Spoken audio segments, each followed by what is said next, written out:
Kryetari i Partisë Demokratike Sali Berisha shprehu këtë të mërkurë mbështetjen e pamas të kësaj force politike ndaj protestave qytetare që kanë nisur prej më shumë se 2 javësh. Duke folur nga selia blu, Berisha tha se të rinjtë dhe qytetarët shpërthyen në protesta të përmasave historike, akt që Kryedemokratia e cilësoi si shumë të drejtë. Sipas Berishës, bëhet fjalë për një protestë masive dhe të qëndrueshme që i tekalon të gjitha të tjerat.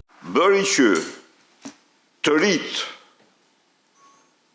dhe qytetarët Tiranës dhe të Shqipërisë të shpërthejnë në një protest e cila në përmasat e saj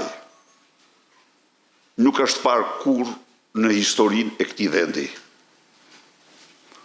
Një protest kaq e fuqishme, kaq masive, kaq e qëndrueshme. Te i kalon, ju them unë ju, të gjitha protestat tjera.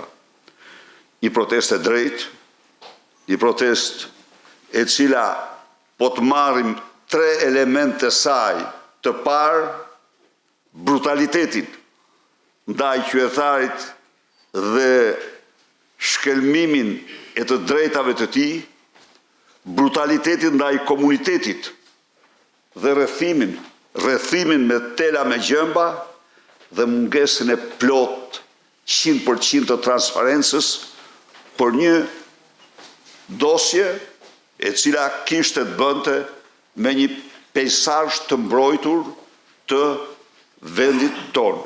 Protestet të regjin qytetarët aty dhe të rit, që rrinë 6 orë, 5 orë, i lajnë rrugët e Tiranës me energjinë dhe entuziazmin e tyre. Kështu që duhet është protest e qytetarëve, është protest e fibrës qytetare. Dhe nuk ka gjë më të bukur dhe më të çmuar se kjo. Qytetarët vendosin të ngrihen për interesa të tyre dhe të vendit tyre. Ata i thonë Edi Rama o tradhtar, por nëse ka njeri që ka tradhtuar Shqipërinë dhe shqiptarë sa Edi Rama, nuk ka.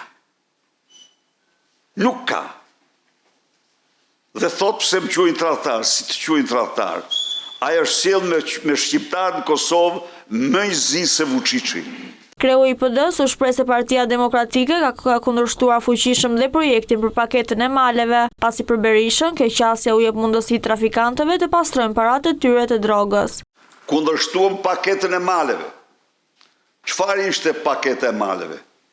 Ishte si tu krijoje baronëve, trafikantëve, të hipje prona publike e private për të investuar drogën e tyre, paratë e drogës tyre.